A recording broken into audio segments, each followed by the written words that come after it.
bar. That extra gear, the first 3 steps. Huge strides in the performance. That I might not be the player I am today.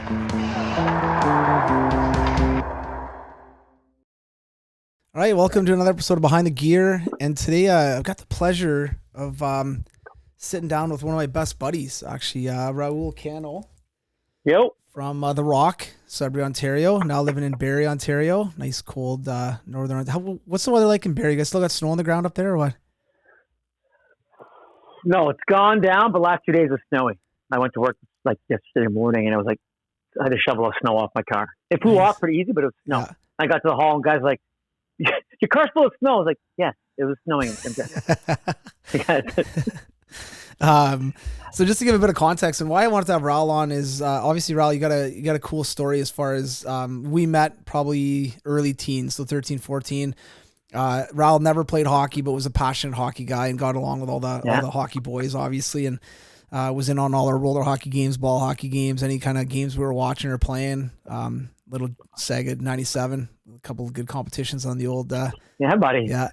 And then obviously we kind of, Raul and I were good buddies all the way through, but Raul, then had a lot of odd jobs and things like that, but then became a firefighter and grinded through that. And then now is part of a CrossFit gym, is part owner of a CrossFit gym. And so kind of obviously passion for hockey, but went a different way with it and has done quite well for himself. But I thought his story is cool. I thought your story is really cool, Ron. And I think it's something that, I think a lot of people go through that where they have a passion. They're not sure how to pursue it or what to do with it. And you've kind of combined the fitness part of it by being part of the CrossFit gym with your passion for being a firefighter at one point to kind of getting everything that you wanted. But I know it didn't come easy.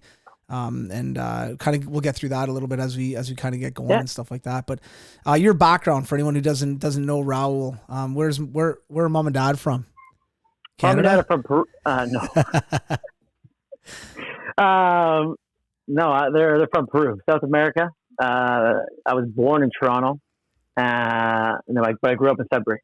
My dad's a doctor, and so finished med school. He lived in Detroit, and they lived in Montreal for a bit. They had my older brother there, and then they moved to Toronto. My dad had a job and went to Toronto hospitals. And then, hang on, Isabel, you got to go. Sorry, that's all right. Cameo. And I was born in Toronto, and then his visa ran out. And he grabbed a map, and he looked around for the nearest biggest city to Toronto. And he took a bus to Sudbury. No way. I remember him telling me, he walked into General Hospital and he said, "Do you guys need an oncologist, a doctor?" And like, yes. And they said they signed his work visa there. And that was it. Way. I didn't know. I did not hear that story. That's crazy. Neither did I. I only heard that like a few years ago. It's like, how did you end up in Sudbury? And he's like, this is how. He's like, the visa ended up was done in Toronto. And so he's like, I just grabbed a map and I circled, next biggest city. And he's like, I got in a bus. And he's like, I remember. And he kind of chuckled. He's like, he walked in and he said the doctor's name. I can't remember. And he walked in and said, "You guys looking for you need doctors?" They're like, "Yes, desperately." And they grabbed this thing and they signed it. And that was that. That's amazing, man. Too bad he kind of picked good for you and I because we got to know each other and obviously became best buddies. Man, what a bad pick on the map. You got London, you got Hamilton, you got a lot of other spots that would have been a little bit warmer. And just look north, like, okay. I know, eh? Yeah. Like you're growing up, man, your house, your mom, dad, kind of like a second, like, I don't even know if your house had a front door because I never used it. Just walked in, like, it was, that was our second home, man. I ate there, slept there, hung out there. It was unbelievable, man. And just going back to your I remember talking to your mom a little bit about this, but the way your family is, being Peruvian is it's all about family. It's all about everyone eats, everyone hangs out, everyone's got a place to sleep. You need a place to crash. You need money. It's a family. And that's one thing I got from you guys right off the bat is like, it's all about family. It's all about hanging out. It's all about, being part of it. And it was obviously a cool start to our relationship. But yeah, got to kind of know you a little bit at like 13, 14, kind of right at the beginning of high school, I think, or probably grade 9 or 10. I got into kind of the AAA group. That was the first year I'd played AAA in Bantam and kind of got to know a lot of your buddies from school and stuff. And that's kind of how we started to hang out and then just kind of. But that was with the Capitals, right? Yeah. No, it was the guys I started hanging out with. They played for the Nickel Capitals. So I was like, okay. Like you said, my parents are from Peru. When I tell people, I'm from Sudbury, like, oh, you play hockey? Like, nah. I had to learn how to skate myself. My parents put us in soccer. They didn't know what hockey was. Yeah. But so all my buddies, they all played hockey and they played in the Capitals. And I loved watching hockey. So I started just coming out to their games. and watching them and cheering them on. And that's how you and I met. And then I guess it was just like, I followed my older brother, whatever he did, any sports he played, once he started working out, we just loved working out so much. And then a couple of guys in the team, they worked out, but they weren't as, serious as you were. Yeah. So then when we started talking, like, oh, you want to start working out? We started working out together, and then just started hanging out, going to your house, Sega Genesis. Oh yeah. Sleepover. And then it was just like, but then, and then you and I grew a lot closer than the guys in my high school were. And yeah. Oh, no, man, cool, man. Yeah. And I remember, and there's so many stories obviously, but I remember, obviously we played a ton of roller hockey with the boys and ball hockey and different things like that and tournaments and stuff. Back then it was big, in the summer we played on tennis courts and ball hockey tournaments set up here for cash and stuff. And it was a blast, man. It was always fun. Obviously we had a good crew of guys and stuff like that. But I remember one story that sticks out to me. I remember being playing junior in Markham, which is about 3 hours back then from Sudbury. I say back then because the highway was terrible. So 3 hours from Sudbury to Toronto. Yeah. And I remember being in a pickle. I can't remember what happened. I think I made my billets mad because it was the end of the year, little party or something like that. And my mom leaving. It was the end of the year, and I was, I'm whatever, just having a huff. And I had to get going. I had to get back up to Sudbury or something like that. And I remember calling you. I'm like, Raul, I need a ride, man. And you're like, okay. Didn't even ask any questions. Like, okay. And then 5 hours later, you showed up in the little white car. Ford. Oh man, little hatchback. It was a white Ford Escort, buddy. Yeah. Unreal. I bought that thing for like $200 off of JD. Yeah, that's right. Unreal.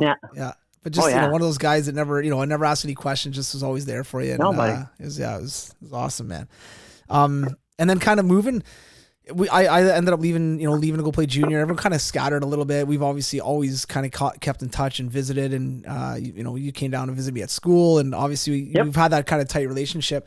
But going kind of out of school and stuff like that for you and all your kind of hockey buddies. Now you had a ton of different buddies and a ton of different groups, but when when guys like me and some of your guys that you were tight with started scattering a little bit, and this is a question I never asked you, but what were your thoughts? Like, what were you going to do? Like, you were going to school and kind of post-secondary at this point, but did you have any kind of idea what you wanted to do, like in life? A lot of us had the dream of, we're going to try to play in the NHL. We're going to try to play pro hockey, which, okay, let's see if we ever get there. But for you who wasn't maybe following that pursuit of sport, what was your what were your thoughts going to school, like post-secondary, I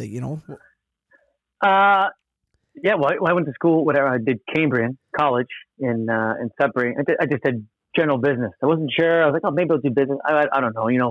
In growing up in Sudbury, if parents worked at Inco, the mines, you basically had a job, and you had other guys whose parents, like Harvard, they owned the company, so they were all kind of set.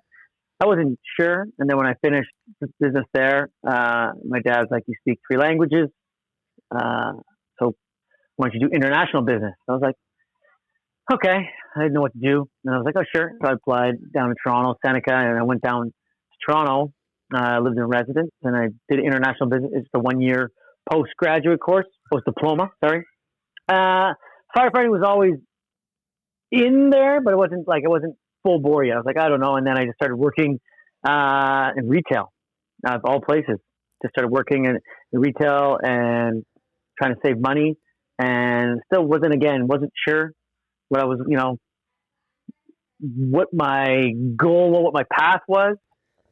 And then I just remember I was working like Bay and Bloor at a Banana Republic, and I kept seeing there's a fire station just around the corner, and a guy from Sudbury was there. He worked there, and he would run a few calls by us, and I would see them outside. And he was just like, one day he stopped me. He's like, "What are you doing?" He's like, "Didn't you ever want to be a firefighter?" I said, "Yeah." I thought about it. He's like, "Well, what are you doing?" He's like, "You're in better shape than me. You work out. You speak 2 languages. You're good with people. It's like it's the best job in the world." As soon as he said that, it's like it clicked, and I was like, "Okay." And then I just started doing research on what I need to do, what courses I need to take, and then it became my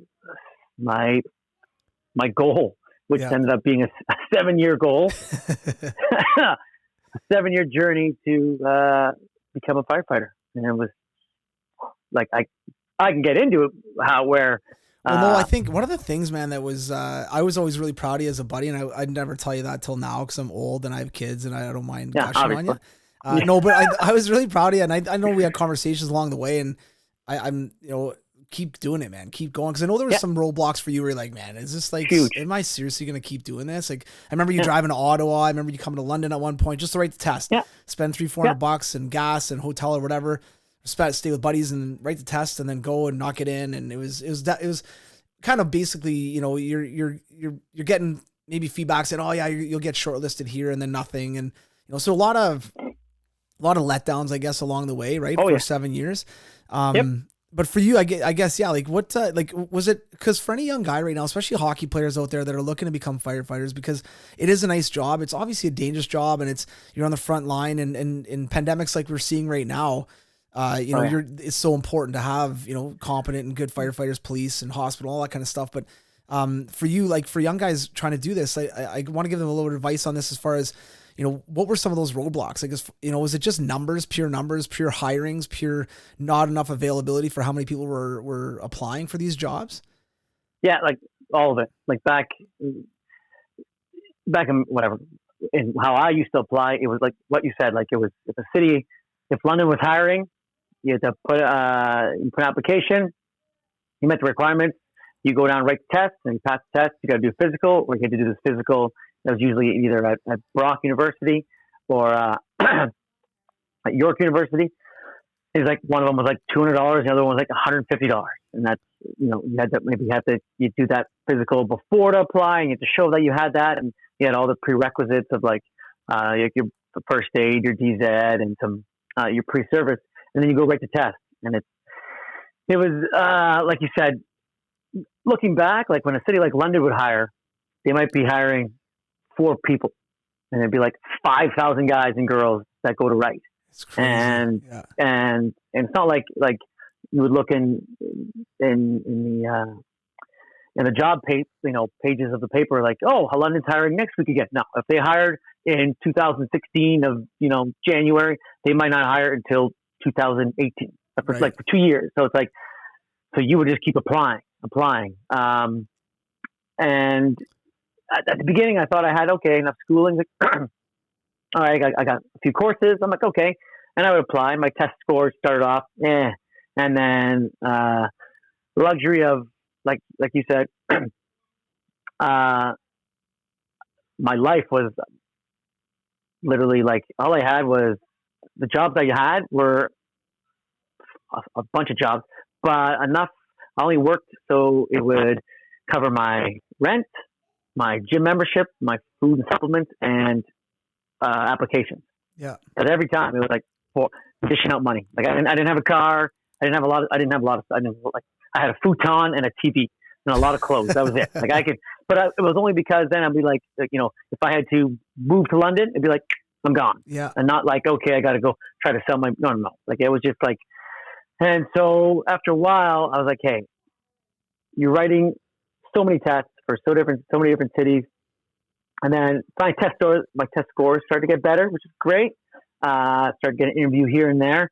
But after a while, it's another roadblock. Like I was like, okay, what was I missing on the application? The only thing, it's like a point system.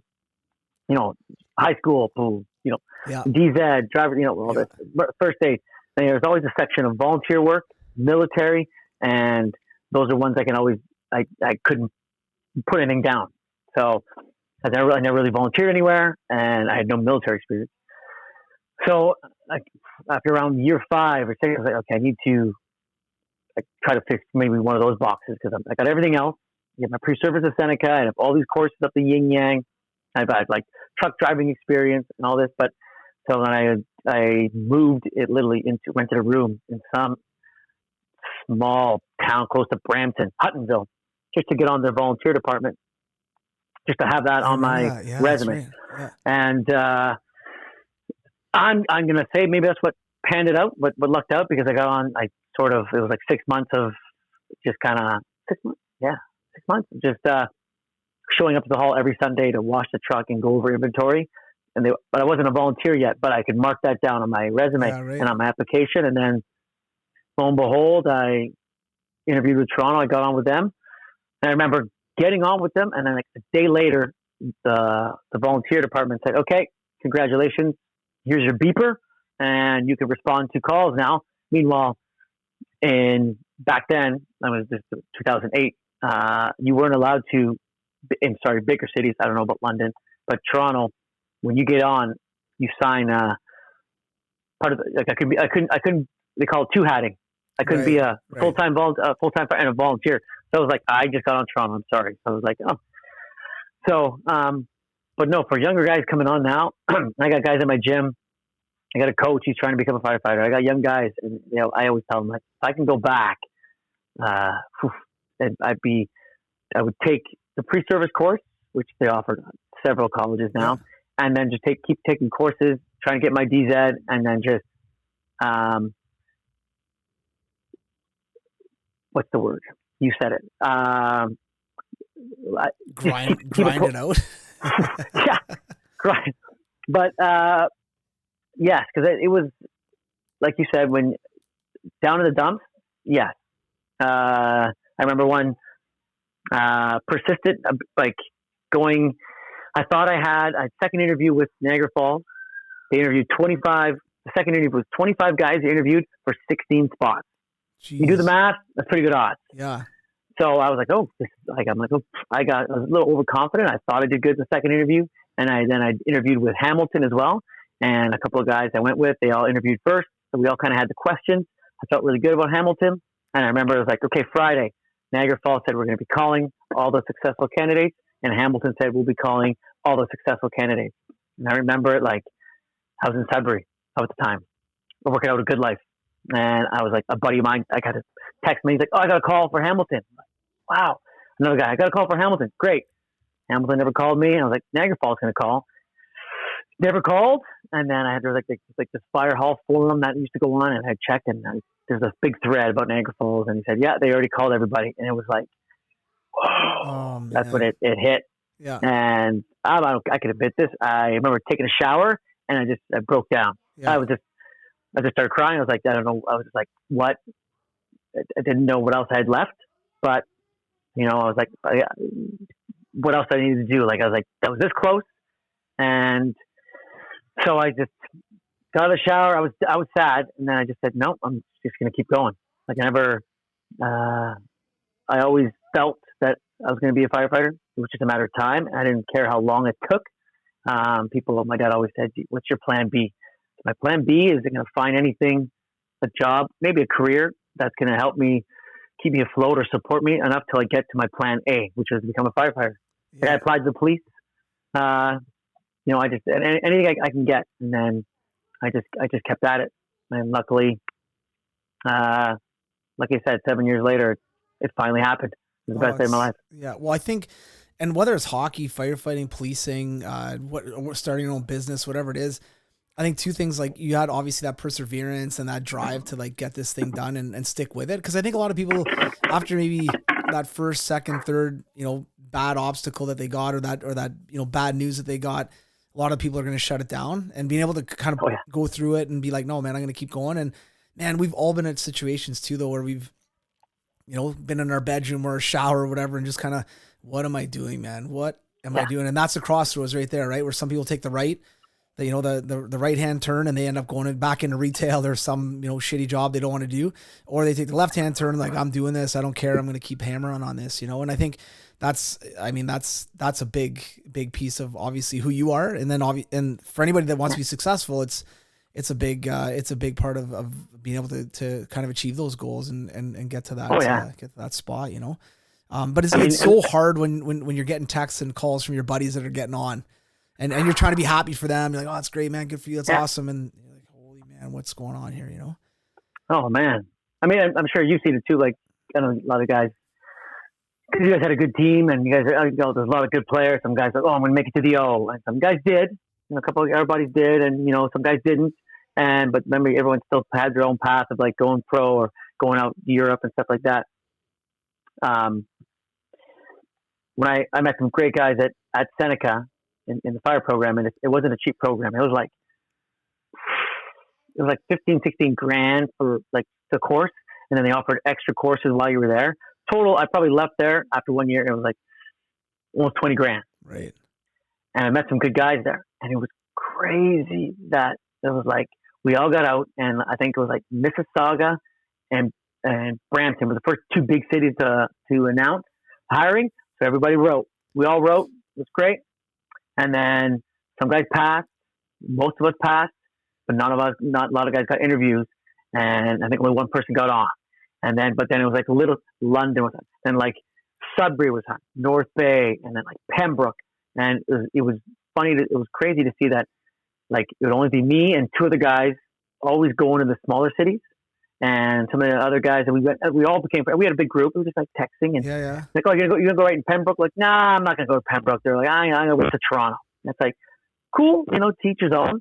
And what's crazy is that once Toronto came hiring, after a while, a lot of these cities started using the same test.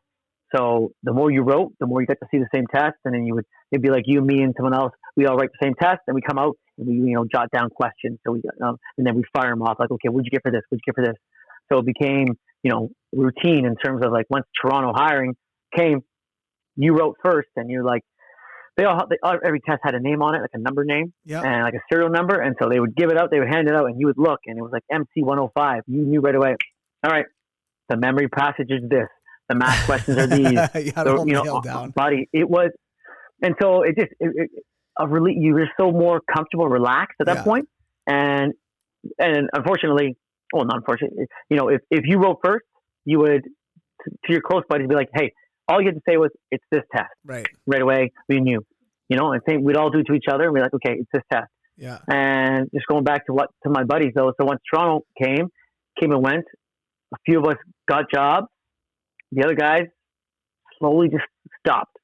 And it's kind of like 2 years later, you see them like, hey, what are you guys still trying to apply? And they're like, nah, I got a job here and I started working. Maybe I'll apply next. I let all my certificates, expire. And it's like, I'm like, in my head, I'm like, I was trying 4 years before I went to Seneca, and I met you guys, and you guys tried for a year or two. You dropped 20 grand or more. And now it's kind of like, well, I'm just going to settle for this. And it maybe turned out for them. Like, I'm sure they're all happy, but I was just kind of like, it was weird to see people that, the grind and drive that I had. I thought we all had it going into it because it was like a very competitive job. And I figured, okay, I'm going to see these guys for 3 or 4 years till we all get on somewhere. And to now look back, 13 years, and it's only been like maybe 20, probably less than 20 of us that were my Seneca Class of 70 that have actually we kept at it. That's crazy. But like you guys, like some guys I'm sure still went pro. Yeah, that's true. Maybe still playing. I don't even know if they're probably still playing. Like I don't even know. You would know better than me. But in terms of like at what point they're like, you know what, I'm done playing in here in Italy for God knows how much money they're making. Like I don't know. Yeah. But no, it's so true, man. But I mean, even like you think about to your point about the amount of money that costs, and then who has that drive to continue going on and doing it, but you look at any hockey team, and anybody can do this, that played, maybe somebody that went on to play in the OHL, or maybe that went on to play college hockey, or maybe went on to play pro. But if you look back on your major Bantam team that was sick, or your minor midget team that was unreal, and you look at those at that roster, at that picture, see how many guys actually went on to play junior hockey, how many guys went on to play college, and how many guys went on to even play minor pro. And the numbers aren't great. Like, they're not a lot, right? No. So it's the ones, and usually when you look at those pictures, it's not the most talented kids that went on to play those.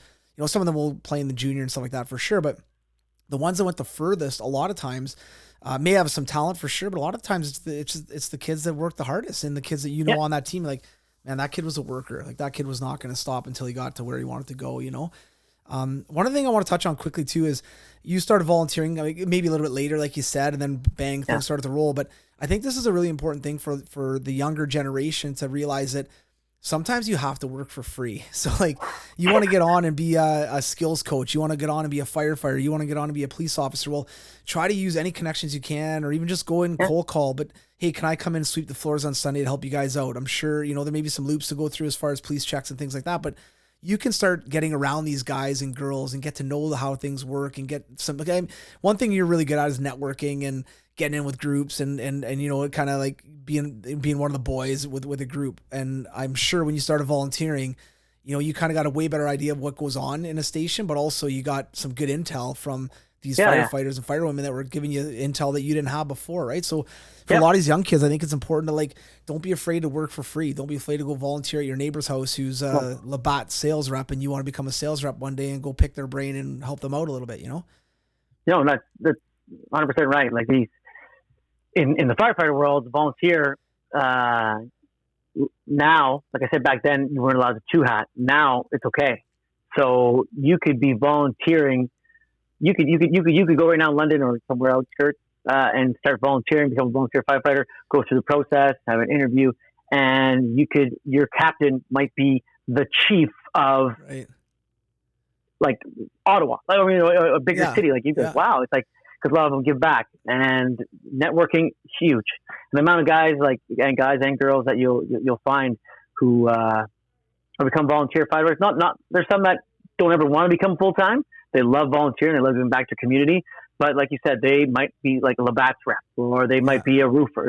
They're all different trades. A lot of them are trade workers. And the amount of connections you meet some great people. And excuse me. But you're right. To these young generations, the millennials, whatever, it's like if you think that you're just going to go to school and come out without actually working, or you do anything, and you're going to get a job right away.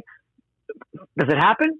Yeah, happens in every the lucky guys. But does it happen all the time? No. And nowadays, it's you said it right. You need to understand what it feels like to. Okay, I'm working for nothing. I have a full-time job, but I'm also volunteering at something to try to get to the career that I want to get to. Exactly. And it's kind of like, and then sometimes it makes the people realize the job they have, whatever it might be, maybe it's a good job, but if it's not, they're like, I don't want to be at this job. I'm volunteering at what I want to get into. My goal is up here, but you know what? If it takes me 3 or 4 years at this job and volunteering here to get here, I'm going to do it. And it's just a matter of, you said it, the harder workers, the ones that, they grind through it, and they go through the ups and downs. At the end, it usually pays off, I hope. But yeah. Oh, totally. Oh, for sure, man. Now, as far as nowadays, like now being on the force and obviously being a bit of a veteran, you've been there for quite a few, like what would you say, 13 years now you've been on? Yeah. August 25th will be 13 years. That's awesome, man. That's crazy, right? Sure. I mean, you're old. Yeah. You're a lot older than I am, so that's why. But what are you seeing right now? I know this is crazy times right now with Corona and COVID, obviously with what's going on. But you as a frontline worker right now, what are you seeing? Like, what have some of the major changes been for you in your department and your role kind of in the community? Because I know if there's a car accident, you're there. If there's something, domestic, you guys are usually there. Like you guys are everywhere. Yeah. So I'm sure that hasn't changed. But is it busier now? Is it less busy? Is it a little bit more thinking before you just barge in, or thinking before you go to a call, meaning you gotta gather a bit of intel before you go to a call, knowing if it all with everything going on, right? You mean with everything going on since right now, Corona? Oh yeah, huge. We keep every day we'll get new things from the chief and from different departments in terms of how to handle these calls. How to handle this call, or this station is now closed for a full day because it's got to be, one guy woke up when he wasn't feeling well and he took his temperature. So now that hall is shut down for a day until it gets professionally cleaned. But in terms of and it's every day, it's ongoing changing. Like at the beginning, it was like, okay, you have a one mask to use, try to reuse it as much as you can. And guys would be like, are you crazy? Like it became, and then like the next, next day, be like, okay, you get 5 masks. And then we were at a mask shortage, actually. Yeah. So every day we showed up on shift, we can take inventory. And it's like, okay, every guy got 3 masks. And then, okay, if you go to a car accident, it got to the point where it's like, okay, now if it's a fire, totally different. But I'll get back to that. But any other call, like medical call, whatever, it would be, if we got there and you and I were on the back, it became, okay, Dwayne, you're going in, your bunker pants, protective glasses, gloves. And as long as you had a mask on, if you stayed and you had to stay 2 meters apart from the patient, the captain and the other guy, me and the captain would stay back, and you would go in and ask, okay, have you been traveling? They say yes. Okay. You have a fever? They say yes. You have a cough. If they answered yes to any of those, you would radio back, or you would come and tell us, and then the protocol would change. If we thought they were COVID positive or anything, or if they answered yes to any of those 3 questions, it was like, all right, here we go. And then you would gown up, right? Face shield, put a gown on, put your jacket on, and it became, but then still you would go in by yourself. If it was like if the person wasn't dying, right? Yeah. And then you would go assess them until the paramedics came in. if it turned into, okay, this person is vital signs absent, a VSA, like you got to do CPR. If we knew if there was someone else there and said, yes, he had a fever or he's COVID positive, like, again, same protocol. Like it became okay, mask, goggles, face shield, gown on, gloves, and then you would go in first, and you'd be working on compressions by yourself. If you needed us, we'd come in, but still, we have the full everything. Like we're not taking, but then it doesn't end there. It's like, okay, let's say we're done. Paramedics show up. Okay, we're done. And then you got to go decon, and there's a certain way to take everything off, and it goes into a certain bag. Like, so a routine medical call that would take 15, 20 minutes now turns into an hour and a half because decon, and then you get back to the hall, and then you got to decon the truck. Like, so crazy, right? So much. But even like going back to like a fire now, like in a high-rise building. Anybody here who lives in a high-rise, if you hear the smoke alarm go off, if you're at a hotel, don't go downstairs. You're safer in your unit. And you know what? If you hear there's like people at 3 a.m., we'll hear the smoke. We'll get to a high-rise alarm, and we'll show up, and there's always people downstairs or outside, and it's kind of like, you know what? It's most times it's nothing. Yeah. I mean, unless it's your apartment that's on fire, sure, or you fine. Can smell. But if you hear the smoke alarm going on, like what's going on? You can go outside your balcony and look. But the firefighters, when they show up, they will make an announcement. And they'll say, okay, we're checking, alarms on the 8th floor, 10th floor. Or you can look out your hallway door. You don't see any smoke, you're safer in your unit. Yeah. But going back to my point of, like you said, with what's going on now we'll get to an alarm call, and those people who don't know to stay in the unit will all come downstairs. And most of them are hopefully doing their social distancing, but now they're outside. Some have masks, some don't. And now we're coming in with our gear on, not masked up yet. And we got to go check the elevator. We got to go up to their floor, check the units 2 floors below. We got to walk around. So now it turns into, is it a COVID, is the building like, totally. I don't know if I told you the other day, we had a call as a high rise in an older Russian part of the town. Yeah. And we were the third truck in. So we're hearing the radio. The guy from the captain at the one truck, the hall is going, he's like, okay, we're going to alarms on the 7th floor, unit 710. And then we're sitting in our truck, and on our little computer, the captain has, it comes up like beep, beep, like a little alert saying these units are COVID, suspected COVID units. And we looked, and it wasn't in any order. It went from like 1410, 312. It went blah, blah, blah, and then we're like, we're just looking for the number 7. And we looked. So we knew that the captain was going to 710 with his crew, and it was like 708 and 711 were COVID. So we're like, our captain radios, hey, just a heads up, the 2 units beside you, or maybe one in front of you, are COVID, positive. He's like, thanks for the update. Within 20 seconds, it reloaded, and the screen that showed maybe this many apartments turned into this many apartments. Way. And it was just like, whoa, it was like the whole building. And all we're looking for is 7th floor, because they're going to the 7th floor. And we just want to give them the heads up, because they're going as alarms. So we're not masked up during alarms. We have our BA, we have everything with us, but they have the gloves on. One person is in the elevator, so, and they literally, like, we just looked and said, okay, captain,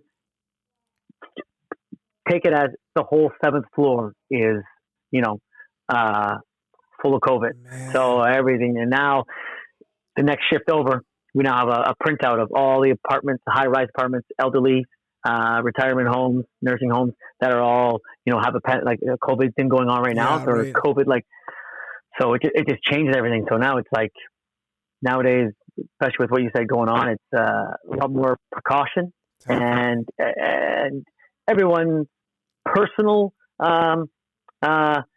views on what's going on and how serious it is, and how are we doing well in Canada? Like, how, can I go see my buddy? Should I not? If we've both been quarantined for over a month now, everyone's different. You gotta be okay with that. You gotta be open-minded.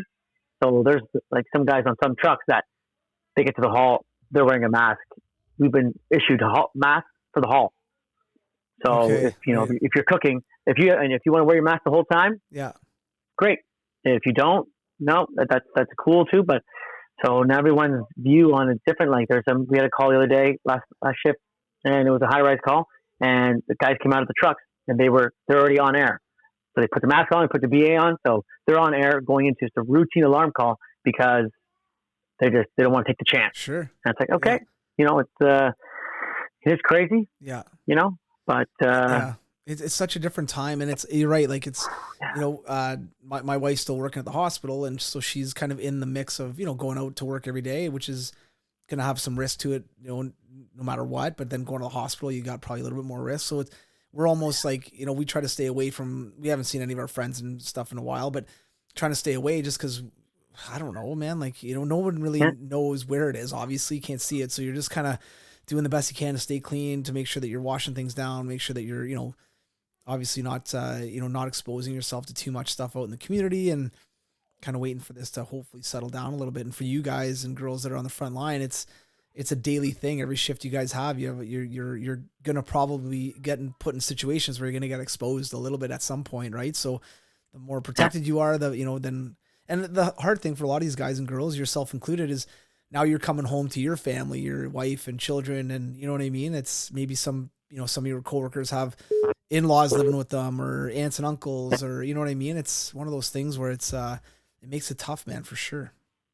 Oh yeah. Now, like on that, everyone's protocol to go home is different. Mine now is like I was thinking about it as more Robert, my wife's idea, like whatever.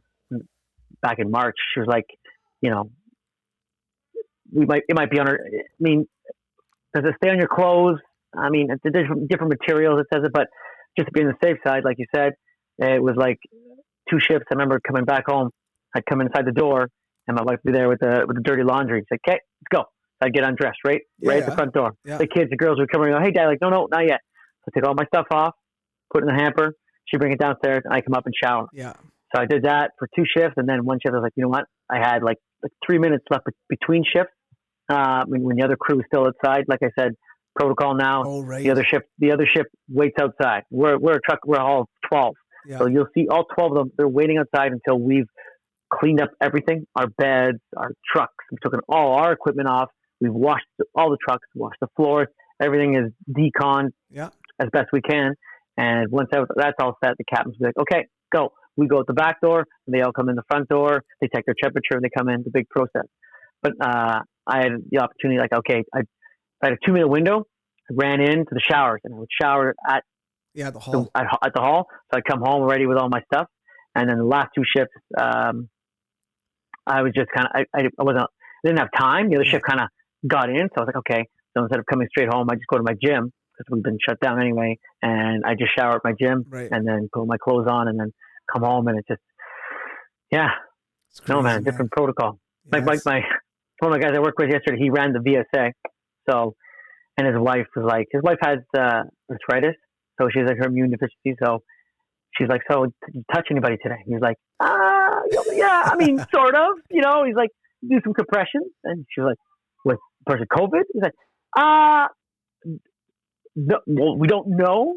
We're pretty sure no, but because the person was VSA when we got there, so we didn't get to ask them the questions. But from what we heard, it's been on dementia for so many years, or whatever. So we don't know. And right away he told us, he's like, yeah, I'm not going to be sleeping. I'll be in the basement for the next 2 weeks. He's like, yeah, she's not going to talk to me at all. So, I'm stuck downstairs. Like, oh yeah, like, oh yeah, yeah. So sucks. Yeah. Oh yeah, poor guy. But it's what you got to do. Like you said it yourself. Everyone, some guys are, we're just going to do online groceries for now. Yeah. Great. Others, like I'll go to the grocery store. I do the majority of the shopping. I'll come home and do I have Lysol wipes at the front of the house? Yeah.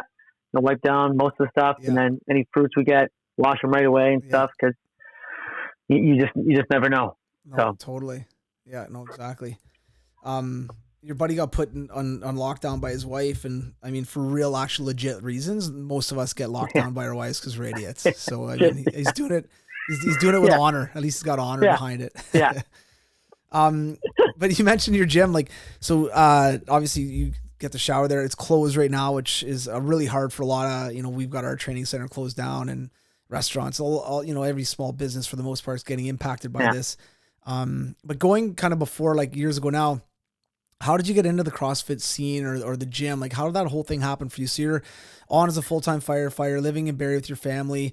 I know you work out a lot, so you're probably maybe at that gym or, and then how did that all kind of come about as far as getting an opportunity to buy into a gym or to become part of an ownership group with a small gym? When I got on in 2008, I'd still been working out like you're the same. I love working out was a passion of mine. Yeah. I always knew I love the gym, whatever bodybuilding, whatever it was. I was actually I think leading into it, I was following one of your old hockey programs, and I remember it was on a piece of paper. And I kept it wherever I went. Yeah.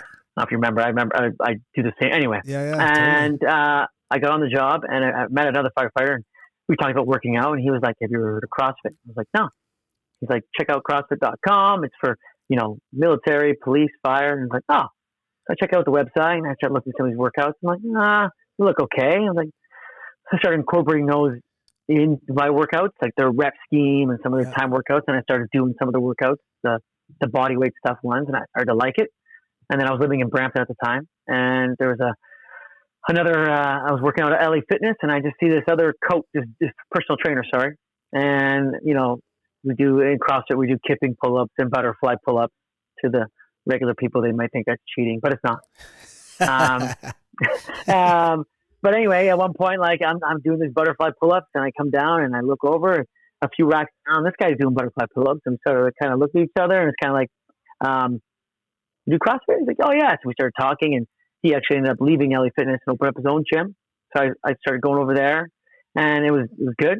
It was a smaller gym, and then I'd heard there's another gym a little closer to my house in Mississauga. So I went there and met these two brothers, and then it was great.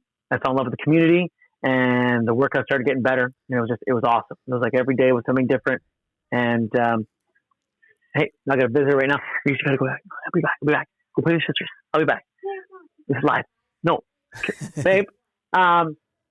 So these are two of my daughters. Yeah, this is Isabel, and this is Reese. There you go. Where's Camilla? Okay, go see Camilla. I'll be right back. Go get her. And then 10 minutes. So I was in Mississauga working out that gym, and maybe it's based on my personality, but because I had a lot of time on my hands, based on my profession, I spent a lot of time in the gym.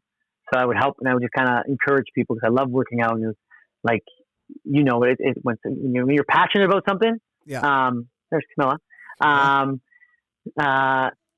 You want others to maybe try to fall in love with it as much as you do. Totally, And yeah, and when people say like, "Oh, you're working out, that's such a cult," or "You CrossFit's a cult," it's like, there are worse cults out there. Like our cult is what? Like, we're a bunch of people that want to get better, stronger, and fitter. We just want to live healthier lives.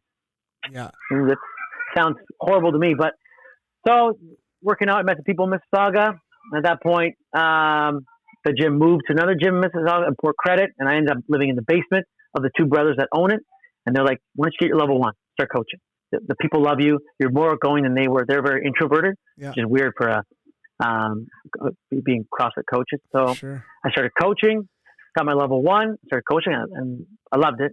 And it was great. And then the gym went through different ownership, which ended up a lot of CrossFit drama. Some people weren't happy with the ownership, so they went out and opened up their own gym, which they wanted me to become part owner. And at the time, I was like, no, I have no aspirations. I was like, I don't have the money to do this. I'm like, I don't have whatever. And they just wanted me to like be the head coach. Like, "We just want you to be the head coach. You don't have to put any money in. We just want you to be part owner, so you'll stick around, right? Yeah. And I was like, sure. I was like, At that point, I might have been with my wife at the time, dating, and she lived up in Barrie. So I was like, I don't know if I'm gonna live in Port Credit. Like, so I was like, I didn't want to be tied down to anything like that. And then I got her going to a CrossFit gym up in Barrie. I ended up moving up to Barrie, so I stopped coaching in Mississauga, and I started coaching the gym where she worked out at. So I met the owner. He was like, "Yeah, can you start coaching?" Sure. So I started coaching, doing a little bit of programming, and then that gym took on a new owner, and he was a younger guy. And after a few months, I was doing the programming, and he said, "Do you want to be part owner?" he offered me a bit, and I was like, at this point, I was like, okay, like I'm living in Barrie now. Like I got if anyone doesn't know get Raul, he's very, very tight with his money, so he didn't want to. frugal, bro. Frugal. Alligator arm, bro. But I was like, he's like, you want to be part owner? I was like, okay, but what do you think it? I said, like, I don't have money for 50% of this place. He's like, I'm not going to give you 50. He's like, how about 10%? I was like, sure. So he gave me a number, and I was like, okay, cool. Yeah, cool. So yeah, I went to the bank, and he was a good guy at the time. We were good buddies, and he said, listen, I wouldn't give this deal to anybody, but you're a part of this gym, and you're part of the community, and you've been in the CrossFit scene, so people know you all throughout Ontario, blah, blah, blah. So I think it'd be good for you, be more invested in this place. But he's like, you will get your investment back in less than 2 years, guaranteed. So I was like, sure. Great, sign me up. All right. So I became 10% owner. Looking back, did I get my investment back in 2 years? Yeah. He was a little bit more shady at the time. Wasn't on the up and up. And you government people listening, don't come after me. But anyway, but yeah, no, it was great. So I've been a 10% owner ever since. Awesome. And then he ended up selling 39% to another, this girl who was at our gym. So me and her we were 49%. He was still 51. And then he wanted out. So she ended up buying off him. So now it's just me and her. That's awesome. And it's been great ever since. That's cool. It's been awesome. Yeah. That's good. You mentioned something earlier though about like the CrossFit community. I always bust you about like gremlins, and you guys are like, so like in like, I like CrossFit a lot, and I'll incorporate a lot of their stuff into some of the workouts, and I've been to some CrossFit gyms, and I do really enjoy it. I think the one thing that annoys people, it's like putting it in the same category as like a vegan, or you talk to somebody within like a minute and they're going to tell you something about being a vegan, or something about their PB, their personal best on their WOD yesterday, or you check out their Instagram account and they've did this in 16 minutes, whatever, right? So, which is fine. But one thing I do like about it is the community. Like I like people are like very encouraging, and I know at the higher levels of CrossFit, you probably have more competition and more competitive guys and girls, but overall it's like, hey man, good job. Oh man, that's sick. You got that, you hit your 16-minute mark or whatever it is, and for anybody, especially as you get older, that's a big piece of being able to get up in the morning and go work out.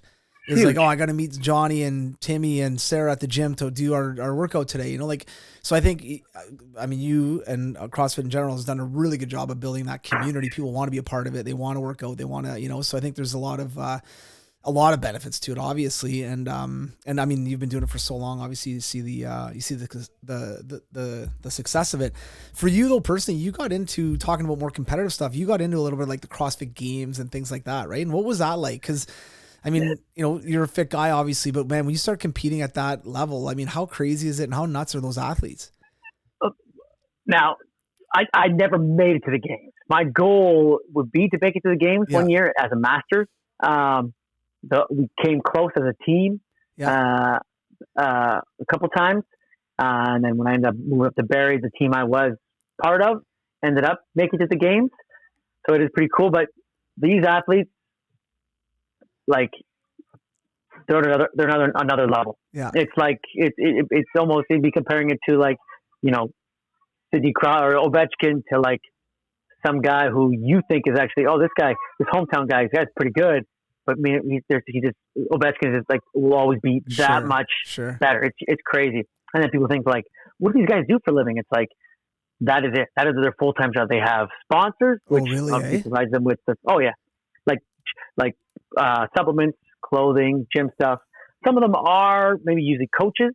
A lot of them are coaches, but then you, like you said, the Instagram account, you watch them, you follow them. It's how like all they do is work out.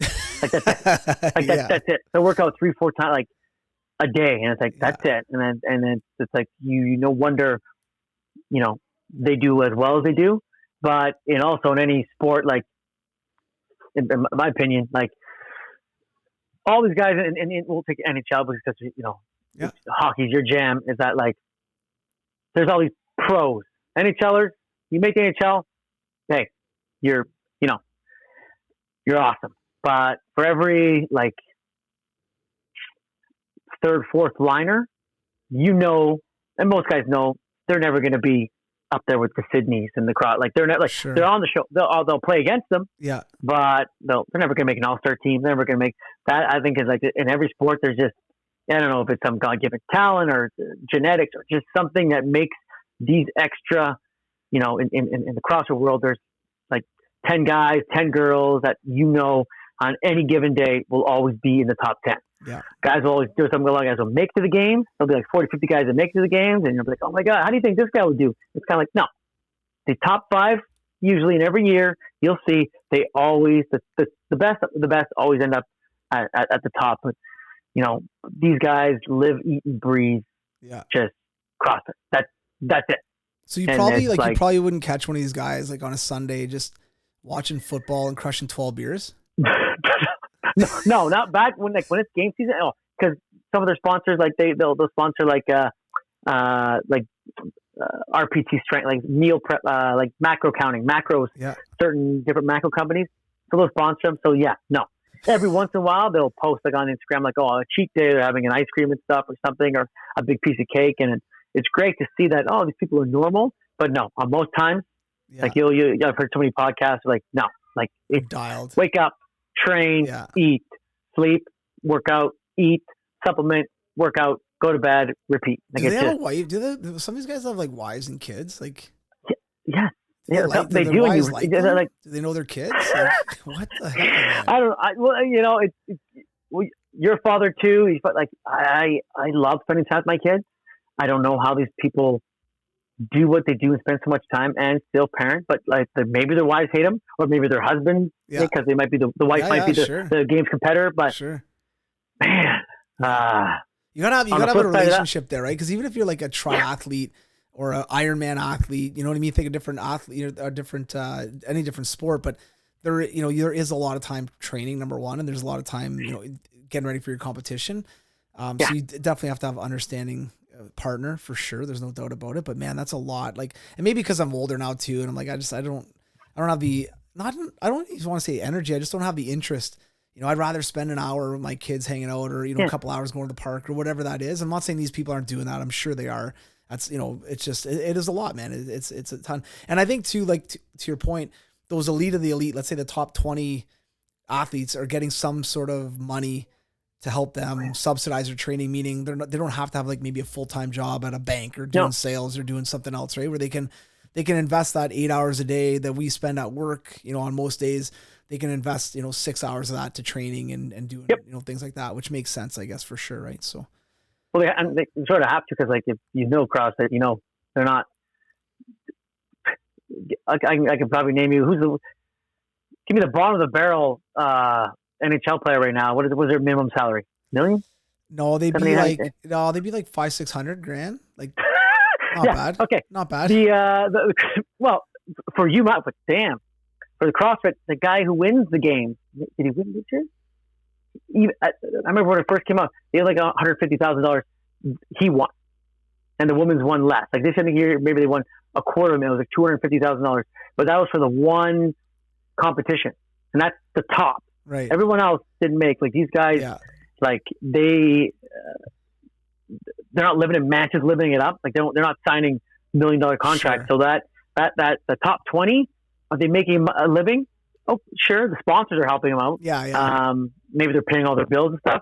But you sit back and you're like, what is this guy going to do when he or she realizes, like, I'm never going to beat Dwayne? Like, Dwayne he's won 4 years in a row. I cannot beat Dwayne at any workout. Maybe I can come close at one of them, but I'm never going to win the game. So I'm never going to win $250,000.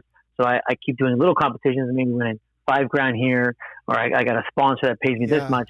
But at some point in time, they're going to be like, I'm either going to own a gym, run a gym, or I'm just going to take a left turn and go and be an accountant. Like it. Yeah.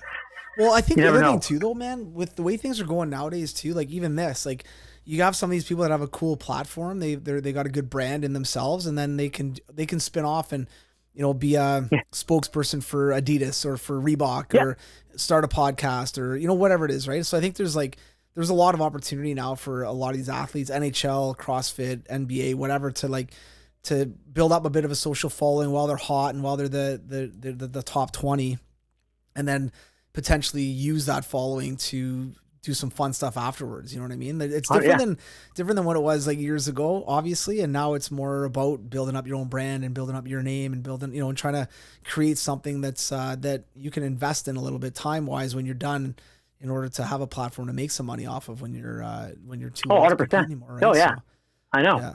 But then they'll get into coaching and stuff. Like, it's crazy. Like, it's and it's always baffles. That's something about the NHL. Always, I don't know if I've ever said it to you, but it's like when you see some of these guys like like Berube, like guys who were like fighters, like that was their job in the NHL, and now they're coaching like teams of the Stanley Cup. It just baffles my mind. Like, I would just like to put a microphone on the bench and see if, like, you know, Craig Berube was like, all right, so Pierangelo, I want you to go in the corner. I want you to come out like this. And if they're looking at him like, what do you want me to do? Like dump and chase? Like, you used to do, coach? Like, no, you just shut up. Yeah, I'm the coach. Like, you know, you're coaching Gretzky or Crosby. Like, hey, you know what? How about Sid could turn around and be like, why don't you just let me do me? Like, yeah, you're right. You know, it's like, it's no, crazy. that doesn't happen. What happens though is basically like those coaches add a structure to the game. So like their forecheck, their back check, things like that. A lot of the younger guys coming up, they'll help give some advice to. But to your point, it's hard because like a Berube was like a tough guy. He's an honorable guy. So he'll send messages, I think, more around what he was good at, meaning like be a good teammate, be honest. I'll be honest with you, like different things like that. But it would be hilarious to hear. Like, so like, hey, Cross, you got to use your backhand on that one. Like, thanks, tips. Like, you know, like, okay. I mean, I would like, they try to like, here's what you do: is you come down here, you go backhand shell. Meanwhile, it's like it goes like not even off the ice. But he's like, oh, you know what I mean, eh, Sid? And meanwhile, Sid from the blue line, like this, coach, like bar down, like like that. Yeah, like, exactly. But but no, this is so great, but you're right. Like they will, like it is nowadays with everything with social media, they different podcast platform. They have tons of them guys have like YouTube channels. Yeah, and I'm sure they make a living that way. So good for them. Oh, for sure, good man. For them. Totally. Listen, buddy, I don't want to keep you all day. I know you got three beautiful young ladies running around the house. Whatever. Yeah, another hour. Still another hour. What? 10 minutes. Hey, 4 beautiful ladies is Robin, my wife. Too, That's right. That is. I gotta make sure she listens to this part. Yeah, exactly. Hey, couple to the end, babe. Hey, couple quick finishing questions for you. So, growing up, buddy. Who was your favorite player growing up? Like hockey player, NHL player, when you were kind of that 14 to 20 years old. Who was the one guy that you loved? I had 2, but what? Like, funny enough, Bobby Probert. Yeah. And I love CBY. I was a big Red Wings fan. Still am. They're not that good, but I like Bobby Probert. Love watching him fight. I just remember you loving fights, man. Buddy. Just ticks and tacks, buddy. It was just. Remember, I didn't grow up playing hockey, so I didn't, the love of the game and the skill. Like Gretzky's awesome to watch, but I just liked watching the rough and tough, and then watching the big hitters and stuff. Not yet. But yeah, Bobby Probert and CBY. Yeah. No, and then Dwayne Blair. Hey, there you go. That's a good finish right there. Well, listen, girls. Hey, girls, I know you probably can't hear me, but tell them thank you for lending me your dad for an hour. That was great. Dwayne says thank you for lending me to him. You're welcome. You're welcome. You're welcome. Yeah, there you go. Hey, listen, buddy, man. Thanks a lot for checking in, and we'll keep tabs. I'll be talking to you for sure, but I appreciate you popping in, man. This was great. Anytime, buddy. Anytime. I'm glad I got to do with it. This is good. I hope maybe I'll be a recurring return guest. I'm looking for a sidekick. I'm just basically taking auditions for sidekicks, so I might need someone to co-host it with me. Coffee with Chachi and Chachi. I'm in. There you go. Talk about the old Winnipeg Jets on 97 Sega. It'd be great. Yeah. Classic drive-by. You're the worst, buddy. There you go. The worst. Well, thanks a lot, buddy. Anytime, buddy. Love you, man. Stay safe. To kind of raise that bar. That extra gear, the first 3 steps. Huge strides in the performance. That I might not be the player I am today.